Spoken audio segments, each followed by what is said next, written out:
ಎಲ್ಲರಿಗೂ 76ನೇ ಕನ್ನಡ ರಾಜ್ಯೋತ್ಸವ ಶುಭಾಶಯಗಳನ್ನು ತಿಳಿಸ್ತಾ ವೇದಿಕೆಯ ಮೇಲಿರುವಂತಹ ಎಲ್ಲ ಗಣ್ಯರಿಗೂ ವೇದಿಕೆಯ ಮುಂಭಾಗದಲ್ಲಿರುವ ಎಲ್ಲ ಪುಟಾಣಿಗಳಿಗೂ ಗ್ರಾಮಸ್ಥರಿಗೂ ನನ್ನ ನಮಸ್ಕಾರಗಳನ್ನು ಹೇಳ್ತಾ ಈ ಒಂದು ದಿವಸ ಗಣರಾಜ್ಯೋತ್ಸವವನ್ನ ಅದ್ದೂರಿಯಾಗಿ ಬೆಳಗಿನಿಂದನೇ ಆಚರಣೆ ಮಾಡಿದ್ದೀವಿ. ಆದರೆ ಏನು ಉದ್ದೇಶ, ಗಣರಾಜ್ಯೋತ್ಸವವನ್ನ ಯಾಕೆ ಆಚರಣೆ ಮಾಡ್ತಾ ಇದ್ದೀವಿ ಅಂತ 2 ವಾಕ್ಯಗಳಲ್ಲಿ ನಾನು ಸರಳವಾಗಿ ಹೇಳ್ತೀನಿ. ಮೊದಲಿಗೆ ನಮ್ಮ ದೇಶ ಪರಕೀಯರ ಅಧೀನದಲ್ಲಿತ್ತು. ಆ ಸಮಯದಲ್ಲಿ ಅನೇಕ ಮಹಾನ್ ನಾಯಕರು ತಮ್ಮ ರಕ್ತದ ಹಾನಿಯನ್ನು ಪಟ್ಟು ನಮಗೆ 1947 ಆಗಸ್ಟ್ 15ರಂದು ಸ್ವಾತಂತ್ರ್ಯವನ್ನ ತಂದುಕೊಟ್ಟರು. ಸ್ವಾತಂತ್ರ್ಯ ಬಂತು. ಆದರೆ ನಮ್ಮ ದೇಶದಲ್ಲಿ ಅನೇಕ ರಾಜ್ಯಗಳಾಗಿ ಅನೇಕ ಭಾಷೆಗಳನ್ನಾಡುವ ಜನರು ಅನೇಕ ಕಡೆ ಇದ್ದರು. ನಮಗೆ ಒಂದು ದೇಶಕ್ಕೆ ಸಂವಿಧಾನ ಬೇಕಾಗಿತ್ತು. ಇಡೀ ದೇಶವನ್ನು ನಮ್ಮ ಶ್ರೀರಾಮ್ ರೆಡ್ಡಿಯವರು, ನಮ್ಮ ಈಶ್ವರಿ ಸರ್ ಅವರು ಹೇಳಿದಾಗೆ ದೇಶದ ಐಕ್ಯತೆಗೆ ಒಂದು ದೇಶ ಎಲ್ಲಾ ರಾಜ್ಯಗಳನ್ನ ಒಗ್ಗೂಡಿಸುವ ಪ್ರಯತ್ನವನ್ನ ತಯಾರು ಮಾಡಿದ್ರು. ಅದೇ ರೀತಿ ಸಂವಿಧಾನವನ್ನು ಪ್ರಾರಂಭ ಮಾಡಿದ್ರು.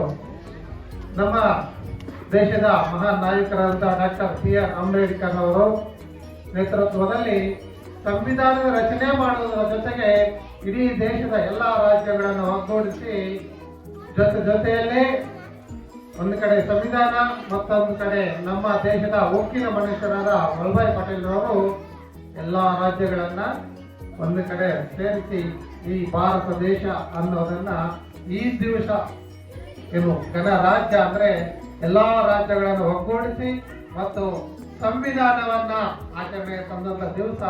ಆ ಒಂದು ನೆನಪಿಗಾಗಿ ಇವತ್ತು ನಾವು ಗಣರಾಜ್ಯೋತ್ಸವವನ್ನು ಆಚರಣೆ ಮಾಡ್ತಾ ಇದ್ದೇವೆ. ಈ ಒಂದು ಗಣರಾಜ್ಯೋತ್ಸವದ ದಿನದಂದು ಸಂವಿಧಾನ ಶಿಲ್ಪಿಯಾದ ಡಾಕ್ಟರ್ CR ಅಂಬೇಡ್ಕರ್ ಅವರ ಆಶಯದಂತೆ ಈ ಒಂದು ಮಾರಿಕೆರೆ ಶಾಲೆಯ ಪರಿಸರ ವಾತಾವರಣವು ನಿರ್ಮಾಣಗೊಂಡಿದೆ ಅನ್ನೋದ್ರಲ್ಲಿ 2 ಮಾತಲ್ಲ.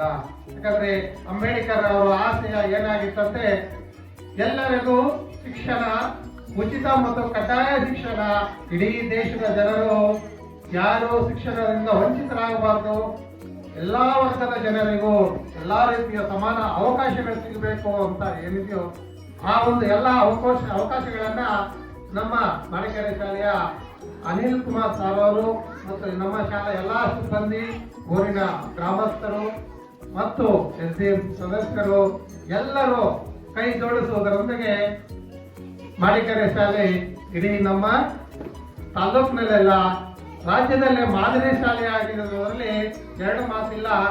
ಅದಕ್ಕೆ ಅನಿಲ್ ಕುಮಾರ್ ಸಾರ್ ಅವ್ರಿಗೂ ಮತ್ತು ಎಲ್ಲ ಶಿಕ್ಷಕರಿಗೂ ನಿಮಗೂ ನಾನು ಧನ್ಯವಾದಗಳನ್ನು ತಿಳಿಸ್ತಾ ಇದ್ದೀನಿ. ಜೊತೆಗೆ ಈಗ ನೀವು ಗಮನಿಸಿರ್ಬೋದು, LKG ಮಗು ಆಂಗ್ಲ ಭಾಷೆಯಲ್ಲಿ ಎಷ್ಟು ಚೆನ್ನಾಗಿ ನಿಮ್ಮೆಲ್ಲರ ಮುಂದೆ ಭಾಷಣವನ್ನ ಹೇಳುತ್ತಂದ್ರೆ ಅದಕ್ಕೆ ಶ್ರಮ ಅಷ್ಟಿಷ್ಟಲ್ಲ. ನಾವೆಲ್ಲ ಕೂಡ ಇನ್ನು ಅನಿಲ್ ಸಾರ್ ಜೊತೆಗೆ ತಾವೆಲ್ಲರೂ ತನ್ನ ಮನ ಧನ ಎಲ್ಲವನ್ನು ಅರ್ಪಿಸಿದಾದಲ್ಲಿ ಈ ಶಾಲೆಯ ಏನು ದಾಖಲಾತಿಯನ್ನು ಹೆಚ್ಚಿಸಿದಾಗ ಇಲಾಖಾ ಕಡೆಯಿಂದ ಮತ್ತು ಶಾಲೆಗಳಿಂದ ಕೂಡ ನಮ್ಮ ಶಾಲೆಗೆ ಅರಿತು ಬರ್ತದೆ.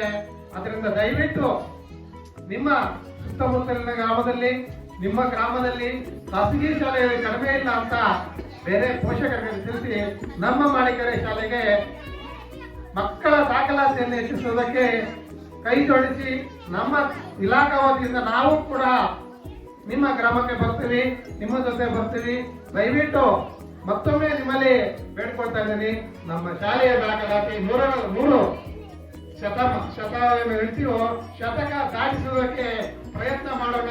ಮುಂದೆ ಮಾರ್ಚ್ ಏಪ್ರಿಲ್ ನಲ್ಲಿ ನಾವು ಕೂಡ ನಮ್ಮ ಶಿಕ್ಷಕರು, ನಮ್ಮ ಅನಿಲ್ ಸರ್ ಅವರ ಜೊತೆಗೆ ಸುತ್ತಮುತ್ತ ಹಳ್ಳಿಗಳಿಗೆ ತಿರುಗಾಡಿ ನಮ್ಮ ಶಾಲೆ ದಾಖಲೆ ಹೆಚ್ಚಿಸೋಣ ಅಂತ ಹೇಳ್ತಾ ಈ ಒಂದು ಅವಕಾಶ ಕೊಡೋದಕ್ಕೆ ಧನ್ಯವಾದ ತಿಳಿಸ್ತೀನಿ. ಜೈ ಹಿಂದ್, ಜೈ ಕರ್ನಾಟಕ. ಅದೇ ರೀತಿಯಾಗಿ SDMC ಕಮಿಟಿ ಸದಸ್ಯರೇ, ಅಧ್ಯಕ್ಷರೇ, ಊರಿನ ಎಲ್ಲ ಹಿರಿಯರೇ, ಪೋಷಕರೇ ಹಾಗೂ ಎಲ್ಲ ಹಳೆಯ ವಿದ್ಯಾರ್ಥಿಗಳೇ ಮತ್ತು ಈ ಶಾಲೆಯ ವಿದ್ಯಾರ್ಥಿನಿಯರೇ, ಇಲ್ಲಿ ಬಂದಿರತಕ್ಕಂತಹ ನಾನು ಜಾಸ್ತಿ ಮಾತಾಡೋಕೆ ಇಷ್ಟಪಡಲ್ಲ.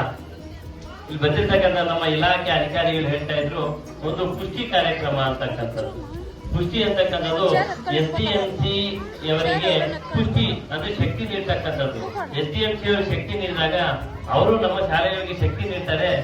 ಸರ್ಕಾರಿ ಶಾಲೆಗಳು ಶಕ್ತಿಯುತವಾಗಿರ್ಬೇಕು ಅಂದ್ರೆ ಅವ್ರ ಕಾರಣ ಅಂತಕ್ಕಂಥ ಮಾತನ್ನು ಹೇಳ್ತಾ ಇದ್ರು.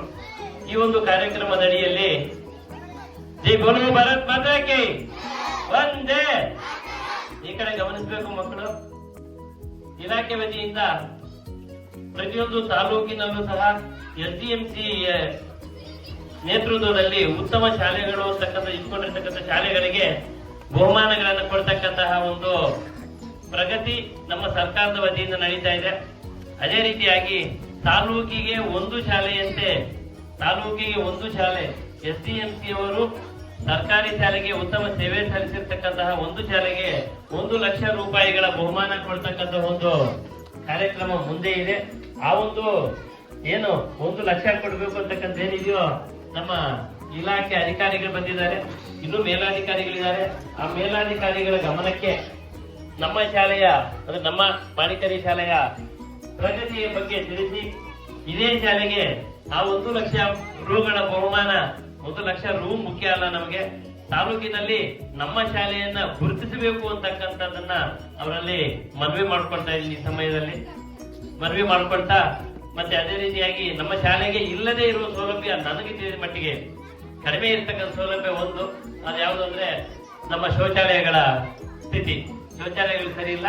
ಅದಕ್ಕಾಗಿ ಸುಮಾರು 5,40,000 ರೂಪಾಯಿ ಸ್ಯಾಂಕ್ಷನ್ ಆಗಿದೆ.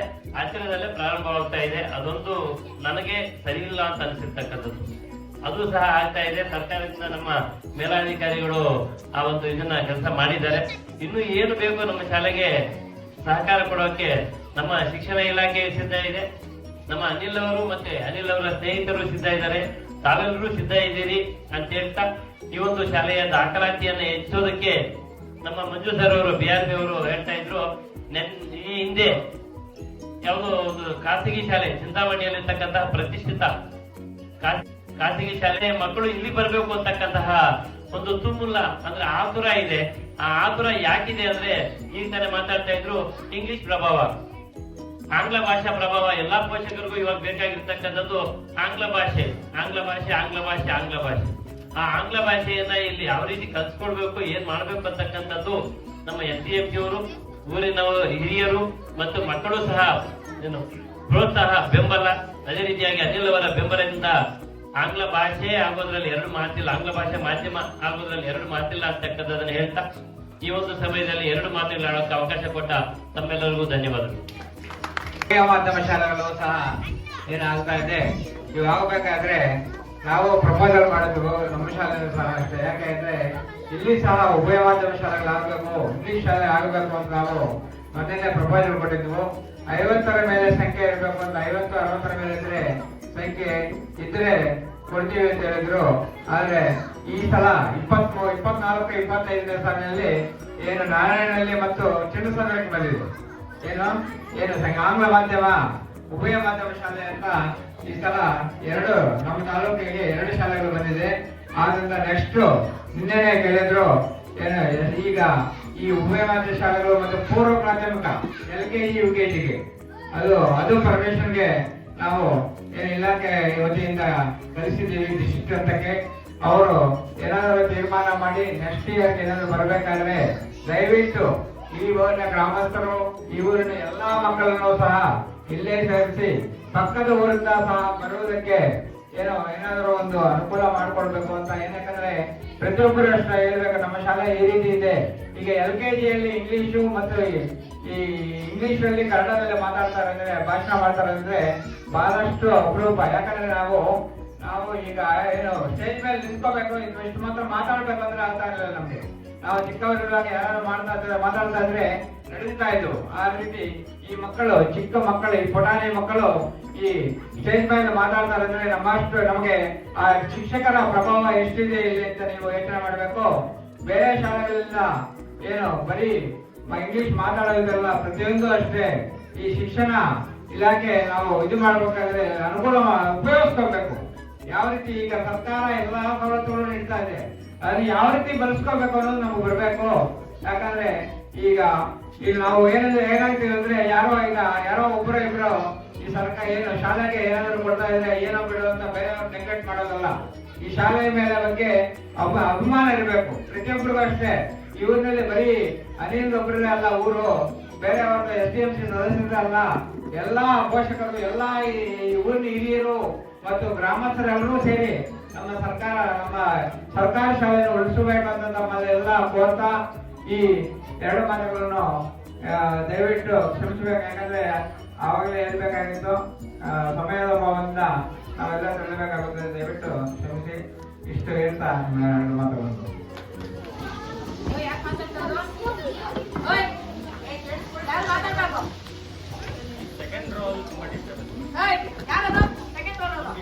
Sixth Republic Day of India. See, in 1950, January 26, the Constitution of India came effect, means in force. Earlier that 1949, November 26, it was agreed. It was agreed by the government at that time. Whoever PM was there, so it agreed. After 2 years or 1 year, it became accepted. So January 26, 1950. Since 1950, we are following and we have to obey the constitution. We have to follow the democracy. No one is high above the law. We have to maintain. We have to obey our law. Constitution of India is a final stage. We cannot go beyond that. So I request everyone join with us for equality, prosperity, for good causes. So the main thing, we have to respect everyone. Actually, I observed there is a discrimination which we called equality, like color discrimination, caste discrimination, some other things are there in the country. So adu yavude karanakku we cannot offer and we cannot tolerate. ಅದನ್ನ ನಾವು ಸಹಿಸಕ್ ಸಾಧ್ಯನೇ ಇಲ್ಲ. So ನಾನ್ request ಮಾಡ್ತಿದ್ದೀನಿ ಎಲ್ಲರಿಗೂ, constitution of India ಒಂದು ಕೊಟ್ಟಿದೆ democracy. ನಾವು ಡೆಮೋಕ್ರಸಿಗಿಂತ ಜಾಸ್ತಿ ಅಲ್ವೇ ಅಲ್ಲ. ಏನೇ ಇದ್ರು constitution of India, the supreme law of India ಏನಂತ ಕರಿತೀವಿ constitution, we should work under democracy constitution. And ಯಾರೇ ಆಗ್ಲಿ ಎಷ್ಟೇ ಹೆಚ್ಚಿನ ಪದವಿ ರಾಜಕೀಯದಲ್ಲಿ ಅಥವಾ ಇನ್ನೊಂದ್ ಹತ್ರ ಬೆಳಿಬೇಕಾದ್ರು we have a power. Democracy ಇಲ್ಲದೆ ಇರಬೇಕಾದ್ರೆ power is not with the citizens ಹತ್ರ ಪವರ್ ಇಲ್ಲ. I can do anything, you can do anything. ಯಾರು ಏನ್ ಬೇಕಾದ್ರೆ ಮಾಡ್ಬೋದಿತ್ತು. ಆದ್ರೆ nowadays it is not like that. After democracy we have to vote. So we have a power for everything. Nam kayal power ide. We have to elect the right person, or we have to elect the right member, a right leader, those who will serve us, those who will help us. That should be in the limit. We should not go beyond the law. So this was from my side. And last 2 events I observed 2 incidences here. Actually, ಎರಡು incident ನಾನು just stage ಮೇಲೆ ಹೇಳ್ತಿದ್ದೀನಿ. ಕೆಲವರು like whistle ಹಾಕುವಂತದ್ದು ಇದೊಂದು ಕೆಲವರು ಮಾಡ್ತಿದ್ದಾರೆ. That is wrong. ಇದು ಸಿನಿಮಾ ಥಿಯೇಟರ್ ಅಂತೂ ಅಲ್ಲ. This is school, this is one kind of temple. ಆಯ್ತಾ? ಇದು ಚಪ್ಪಳೆ ಹೊಡ್ರಿ, ಮಕ್ಕಳ ಪ್ರೋತ್ಸಾಹಿಸಿ. 10 ಸಲ ಚಪ್ಪಳೆ ಹೊಡ್ರಿ. ಕಂಪ್ನಿ ಕ್ಲಾಸ್ ನಿಲ್ಸೇಬೇಡಿ. I observed last Kannada Rajyotsava some rude behavior. Those who are not interested to watch the cultural events, you can go out now immediately. ಯಾರು ಇಂಟ್ರೆಸ್ಟ್ ಇಲ್ವೋ, ಇಲ್ಲ ವಿಜಿಲ್ ಹಾಕ್ತೀನಿ ನಾನು, ಇಲ್ಲ ಕಿರ್ಚಾರ ಮಾಡ್ತೀನಿ ಅಂದ್ರೆ they can go. We cannot stop you. Those who are interested, those who will respect our school or students, they can only stay here. They can watch. ಇದು strict instructions. ಮತ್ತೆ ಎಲ್ಲರಿಗೆ ಮತ್ತೆ ಬೇರೆ ಎಲ್ಲಕ್ಕೆ ಸುಮ್ಮನೆ ಗಲೀಜೆಲ್ಲ ಮಾಡಿದ್ರು last time. That is different case. But ಯಾರು ಮಾಡಬಾರ್ದು. ನಮ್ಮ ಮನೆ ಹೆಂಗೆ ಸ್ವಚ್ಛವಾಗಿ ಇಟ್ಕೊಂತೀವೋ ನಮ್ಮ ಶಾಲೆನ ನಾವು ಸ್ವಚ್ಛವಾಗಿ ಇಟ್ಕೋಬೇಕು ಅಲ್ವಾ? ನಮ್ಮ ಮನೆಯಲ್ಲಿ ಎಲ್ಲರಿಗೆ ಹೋಗಿದ್ದೀವಾ? ಯಾಕೆ ಸ್ಕೂಲಲ್ಲಿ ಯಾಕೆ ಹೋಗಿಬೇಕು? ಪಾನ್ಪಾರ ಯಾಕೆ ಹೋಗಿಬೇಕು? ನಮ್ಗೊಂಚೂರು ಅನ್ಸಲ್ವಾ? We are humans, right? Animals ಅಂತೂ ಅಲ್ಲ. ಐ ಬಿಲೀವ್ ಅನಿಮಲ್ಸ್ ಆದ್ರೂ ರೆಸ್ಪೆಕ್ಟ್ ಇರ್ತಲ್ಲ, ನಮಗೂ ಅದಲ್ಲ. ಸೊ ನಾನು ಹೇಳ್ತೀನಿ, this is my instruction in the law. ನಾನು ಬೇಕಾದ್ರೆ ಲೀಗಲ್ ಆಗಿ ಇನ್ ಕೇಸ್ ಏನಾದ್ರು ಡಿಸ್ಕ್ರಿಮಿನೇಷನ್ ಇಲ್ಲ ಏನಾದ್ರು ಇಂಟಾಲರೆನ್ಸ್ ಅಂತ ಏನಾದ್ರು ಮಾಡಿದ್ರೆ definitely I will go to legal action. ಯಾವುದೇ ಕಾರಣಕ್ಕೂ ಶಾಲೆ ಅನ್ನೋ ವಿಷಯದಲ್ಲಿ ನೋ ಕಾಂಪ್ರಮೈಸ್. ಯಾವುದೇ ವಿಷಯದಲ್ಲಿ I cannot tolerate bad behaviour. Whistle ಅನ್ನೋದು ಐ ಕೆನಾಟ್ ಹಿಯರ್ ಎನಿವೇರ್. ಮಕ್ಕಳಿಗೆ ಚಪ್ಪಾಳೆ ತಟ್ಟಿ ಪ್ರೋತ್ಸಾಹಿಸಿ ಮಕ್ಕಳನ್ನ, ಅವ್ರು ಖುಷಿ ಪಡ್ತಾರೆ. ನಿಮ್ಗೆ ಗೊತ್ತಿಲ್ಲ, ಸುಮಾರು 2-3 ಮಕ್ಳು ಅಂತೂ ಮೊನ್ನೆ ಇದು ಪ್ಯಾನಿಕ್ ಆಗ್ಬಿಟ್ಟಿದ್ರು because of this situation. So this is like gentle reminder for you all. So don't repeat again. Okay, thank you so much for giving this opportunity. Thank you all. And see, one thing I have to mention here, I called to that Ishwar Reddy sir, Mr. Ishwar Reddy, VRP from Chintamani cluster, Chintamani VO section. Actually, when I called him, actually he was busy in other activities, but still he's agreed to come to school, and I'm very happy for that. And CRP sir and Manju sir and everyone who are here, Shriram Reddy and all. So definitely your help should be there for our school. And my request is that English medium should come earlier. So we are also trying our best. Whatever help required from our side, we will do that. So remaining part of things, you people have to do that. Please help us on that. Thank you so much. Thank you all. ಕೋಪ ಬಂದಿದ್ದಾರೆ. ವಿಚಾರ ಹಾಕೋದು ಒಂದು ಅಸಭ್ಯ ವರ್ತನೆ. ಮಕ್ಕಳು ನಮ್ಮಂಗೆ ಆಗಬಾರ್ದು. ನಾವೇನ್ ಮಾಡ್ತಾ ಇದ್ದೀವಿ, ನಾವು ಮಾಡೋದು ಸರಿನಾ? ನಾವು ನಮ್ಮ ಮಕ್ಕಳು ನಮ್ಮ ಮೇಲೆ ಪ್ರಭಾವ ಬೀರ್ತಾರೆ. ಯಾಕಂದ್ರೆ ನಾವೇನ್ ಮಾಡ್ತಾ ಇದ್ದೀವಿ ಅಂತ ಅಬ್ಸರ್ವ್ ಮಾಡ್ತಾರೆ. ಪ್ರತಿಯೊಂದು ಮಗುನು ಅಷ್ಟೇ, ನಾವು ಏನ್ ಮಾಡ್ತಾ ಇದ್ದೀವಿ, ಮನೆಯಲ್ಲಾಗಿರ್ಬೋದು, ಶಾಲೆಯಲ್ಲಾಗಿರ್ಬೋದು, ನಮ್ಮ ಶಿಕ್ಷಕರು ಏನ್ ಮಾಡ್ತಾ ಇದ್ದಾರೆ, ನಮ್ಮ ಫಸ್ಟ್ ಬಿಹೇವಿಯರ್ ಇದೆ ನೋಡಿ, ನಾವು ಏನ್ ಮಾಡ್ತಾ ಇದ್ದೀವಿ ಮನೋ ಸರಿನಾ, ಇಲ್ಲಿ ನಾವೆಲ್ಲಿದ್ದೀವಿ ಫಸ್ಟ್ ಯೋಚನೆ ಮಾಡಬೇಕು. ನಮ್ಮಷ್ಟಕ್ಕೆ ನಾವೇ ಆತ್ಮಾವಲೋಕನ ಮಾಡ್ಕೋಬೇಕು. ಯಾಕಂದ್ರೆ ಇಲ್ಲಿ ಮಾಡೋ ಕೆಲಸ ಇದು ಅವ್ರು ಹೇಳ್ದಂಗೆ ಒಂದು ದೇವರ ಮನೆ ಇದ್ದಂಗೆ, ಅಲ್ಲ ನಮ್ಮ ಮನೆ ಇದ್ದಂಗೆ ಅರ್ಥ ಆಗ್ತದೆ. ನಮ್ಮ ಮನೆಯಲ್ಲೂ ಅಷ್ಟೇ, ನೀವು ಪೋಷಕರು ಮಕ್ಕಳ ಹತ್ರ ಬೀಡಿ ತರಿಸೋದು, ಸಿಗರೇಟ್ ತರಿಸೋದು, ಹಣ್ಣು ತರಿಸೋದು ದಯವಿಟ್ಟು ಇದನ್ನು ಮಾಡಬೇಡಿ. ಯಾಕಂದ್ರೆ ಮಕ್ಕಳು ನಮ್ಮ ಮೇಲೆ ನಾವು ಯಾವ ರೀತಿ ಮಾಡ್ತಾ ಇದ್ದೀವಿ, ನಮ್ಮ ಬಿಹೇವಿಯರ್ ಅನ್ನು ಬಹಳಷ್ಟು ಅಬ್ಸರ್ವ್ ಮಾಡ್ತಾರೆ. ಪಾಪ ಆ ಮಗು ಏನು ಹಕ್ಕಿದೆ, ಮಗುಗೆ ಪ್ರತಿಯೊಂದು ಪೋಷಕರ ಮೇಲೂ ಸಹ ಒಂದು ಏನು ದೂರ ಮಾಡುವ ಹಕ್ಕಿದೆ. ಯಾಕಂದ್ರೆ ಅವರ ಮಕ್ಕಳ ಹಕ್ಕುಗಳು ಬಹಳಷ್ಟು ಇದೆ. ನಾವು ಏನೇ ಅಂದ್ರೆ ಅವರ ಮಕ್ಕಳನ್ನು 18 ವರ್ಷದ ಮಕ್ಕಳಿಂದ 0 ಇಂದ 18 ವರ್ಷದ ಮಕ್ಕಳವರೆಗೂ ಪ್ರತಿಯೊಬ್ಬರು ಸಹ ಅಷ್ಟೇ ಏನು ಇದು ಏನು 18 ವರ್ಷದ ಮಕ್ಕಳವರೆಗೂ ನಾವು ಯಾವುದೇ ರೀತಿ ಅವರನ್ನು ಶಾಲೆಯಿಂದ ಹೊರಗೊಳಿಸುವುದಿಲ್ಲ.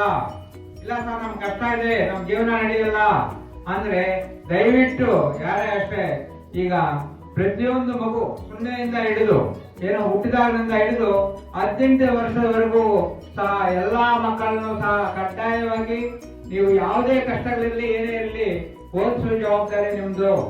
ಯಾಕಂದ್ರೆ ನನ್ನ ಮಗು ಕೆಟ್ಟ ಹೋಗ್ತದೆ, ಅದು ಹೋಗ್ತದೆ, ಇದು ಹೋಗ್ತದೆ, ನಾವು ಅಲ್ಲಿ ಕಳಿಸಿದ್ರೆ ಕಾಲೇಜ್ ಕಳಿಸಲ್ಲ, ಅಲ್ಲಿ ಕಳಿಸಲ್ಲ ಅಂತ ಅನ್ಬಾರ್ದು. ಅದು ಯಾರೇ ಆಗ್ಲಿ ಏನು ಶಿಕ್ಷಾರ್ಹ ಆಗುತ್ತೆ. ಏನು ಮಕ್ಕಳ ವಿರುದ್ಧ ಮಕ್ಕಳ ಮೇಲೆ ನಾವು ಏನಾದ್ರು ದೌರ್ಜನ್ಯ ಮಾಡಿದಾಗ ಬಹಳಷ್ಟು ಏನು ತೊಂದರೆಗಳು ಅನುಭವಿಸಬೇಕಾಗುತ್ತೆ. ಎಲ್ಲಾ ಪೋಷಕರಿಗೂ ಬಹಳಷ್ಟು ಮನವಿ.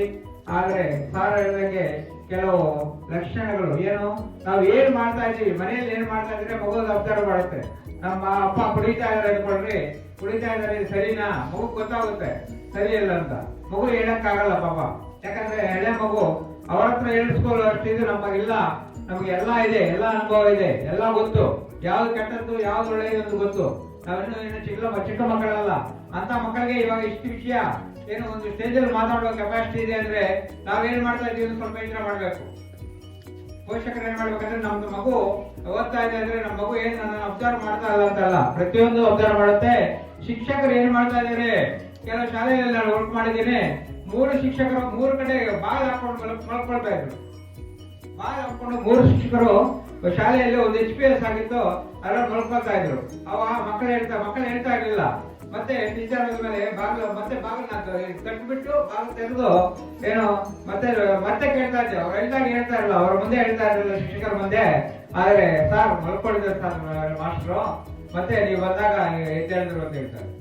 ದಯವಿಟ್ಟು ಆ ರೀತಿ ಆಗ್ಬಾರ್ದು. ಪ್ರತಿಯೊಂದು ಮಗುವನ್ನು ಅಷ್ಟೇ ನಾವು ಏನ್ ಮಾಡ್ತಾ ಇದೀವಿ, ನಾವು ಮಾಡೋದು ಸರಿ, ನೀವೇ ಪ್ರಶ್ನೆ ಹಾಕೊಳ್ರಿ ನೀವು. ಅದು ಚಟ ಏನಂದ್ರೆ ಚಿಕ್ಕವರಿಂದ ಇವಾಗ ಕಲಿತಿರ್ತಕ್ಕಂಥ ವಿದ್ಯೆ ಮತ್ತೆ ಸಾಯುವವರೆಗೂ ವಿದ್ಯೆಯನ್ನು ಯಾರು ಕಬಲಿಸಬಹುದು. ಒಂದು 15 ಕೆಜಿ ಬಂಗಾರ ಇದ್ರೆ ಯಾರು ಎತ್ಕೊಂಡು ಹೋಗ್ಬೋದು ಮನೆಯಲ್ಲಿ.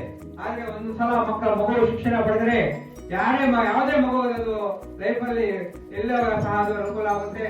ದಯವಿಟ್ಟು ನೀವು ಪೋಷಕರು ಬಹಳಷ್ಟು ಎಚ್ಚರಿಕೆಯಿಂದ ನಾವು ಮಾಡುವ ಯಾರ ಮಗು ಮುಂದೆ ನಾವು ಏನ್ ಕೆಲಸ ಮಾಡ್ಬೇಕು ಅದೇ ಮಾಡ್ಬೇಕು ಹೊರತು ಬೇರೆ ಕೆಲಸಗಳೆಲ್ಲ ಬಿಟ್ಟು ದಯವಿಟ್ಟು ಅದು ಎಲ್ಲಿ ಮಾಡ್ಬೇಕು ಅಲ್ಲೇ ಮಾಡ್ಬೇಕು.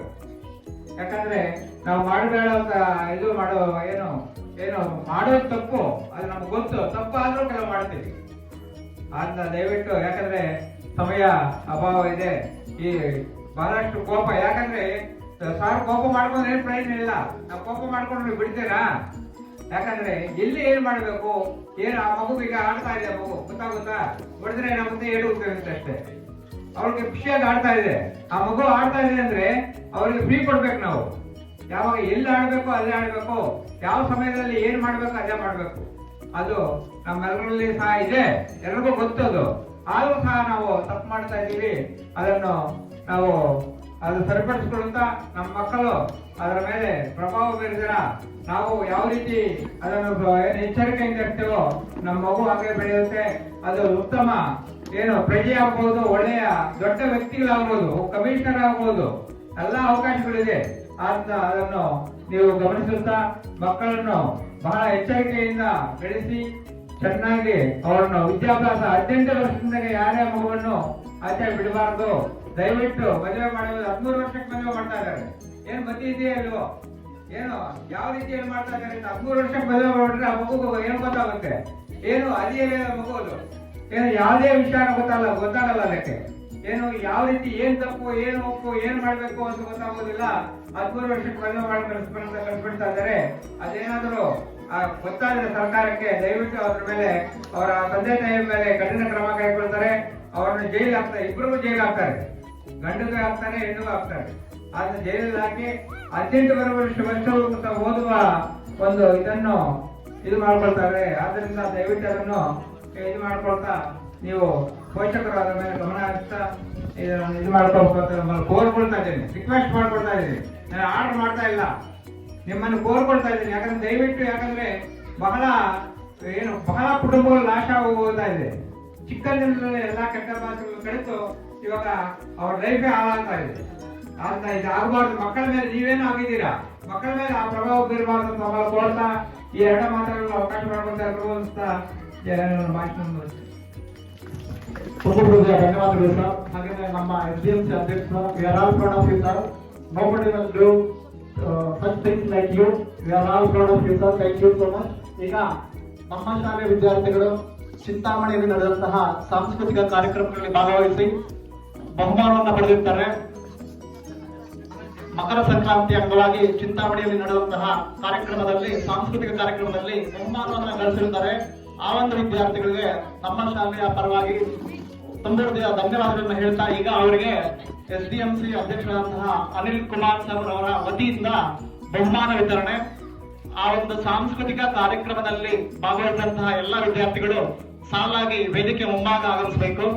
ವೇದಿಕೆ ಮೇಲೆ ಇರತಕ್ಕಂತ ಗಣ್ಯರು ಈ ಒಂದು ಬಹುಮಾನವನ್ನ ವಿತರಿಸಬೇಕಾಗಿ ಕೇಳ್ಕೊಳ್ತೇನೆ.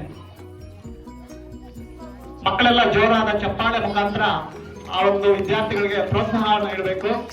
ಚಿಂತಾಮಣಿಯಲ್ಲಿ ನಡೆದಂತಹ ಸಂಕ್ರಾಂತಿ ಹಬ್ಬದ ಅಂಗವಾಗಿ ನಡೆದಂತಹ ಸಾಂಸ್ಕೃತಿಕ ಕಾರ್ಯಕ್ರಮಗಳಲ್ಲಿ ನಮ್ಮ ಶಾಲೆಯ ಸಹಶಿಕ್ಷಕರಾದಂತಹ ಬಯ್ಯಾರೆಡ್ಡಿ ಸರ್ ಅವರ ಮಾರ್ಗದರ್ಶನದಲ್ಲಿ ಎಲ್ಲಾ ವಿದ್ಯಾರ್ಥಿಗಳು ಭಾಗವಹಿಸಿ ಬಹುಮಾನಗಳನ್ನ ಗೆದ್ದಿರುತ್ತಾರೆ. ಅವರಿಗೆ ನಮ್ಮ ಶಾಲೆಯ SDMC ಅಧ್ಯಕ್ಷರಾದಂತಹ ಅನಿಲ್ ಕುಮಾರ್ ಸರ್ ಅವರ ಕಡೆಯಿಂದ ಈ ಒಂದು ಬಹುಮಾನವನ್ನು ವಿತರಿಸಬೇಕಾಗಿ ಮತ್ತು ನಮ್ಮ ಕೀರ್ತಿ ತಂದಿರ್ತಕ್ಕಂತಹ ಎಲ್ಲಾ ವಿದ್ಯಾರ್ಥಿಗಳಿಗೆ ನನ್ನ ವ್ಯಕ್ತವಾಗಿ ಜೋರಾದ ಚಪ್ಪಾಳೆ. ಜೊತೆಗೆ ಎಲ್ಲಾ ಮಕ್ಕಳಿಗೂ ಸಹ ಒಂದು ಬಹುಮಾನ ನೀಡುತ್ತಾರೆ. ಜೊತೆಗೆ ಅನಿಲು ಸಹ ಒಂದು ಬಹುಮಾನ ನೀಡಿ ಅವರಿಗೆ ಮುಂದಿನ ಒಂದು ಕಾರ್ಯಕ್ರಮಕ್ಕೆ ಉತ್ತಮ ಪ್ರೋತ್ಸಾಹ ನೀಡುತ್ತಾರೆ. ಈ ಬಹುಮಾನ ನೀಡಿರ್ತಕ್ಕಂಥ ವೇದಿಕೆಯ ಮೇಲೆ ಇರ್ತಕ್ಕಂಥ ಎಲ್ಲಾ ಗಣ್ಯರಿಗೆ ನನ್ನ ಅಭಿನಂದನೆಗಳನ್ನ ಸಲ್ಲಿಸ್ತಾ ಇದ್ದೀನಿ. ಜೈ ಹಿಂದ್, ಜೈ ಕರ್ನಾಟಕ. ಈ ಒಂದು ಬಹುಮಾನ ಬರಬೇಕಾದ್ರೆ ಮುಖ್ಯ ಕಾರಣಕರ್ತರು ಬಯ್ಯಾರೆಡ್ಡಿ ಸರ್ ಅವರು. ಎಲ್ರಿಗೂ ನಮಸ್ಕಾರ. ಮಕರ ಸಂಕ್ರಾಂತಿ ಅಂದ್ರೆ ಹಳ್ಳಿಗಳಲ್ಲಿ ನಡೀತಾ ಇರ್ತಕ್ಕಂಥ ಒಂದು ಹಬ್ಬ ಈಗ ಟೌನ್ಗೆ ಹೋಗ್ಬಿಟ್ಟಿದೆ. ಯಾಕಂದ್ರೆ ಅಲ್ಲಿ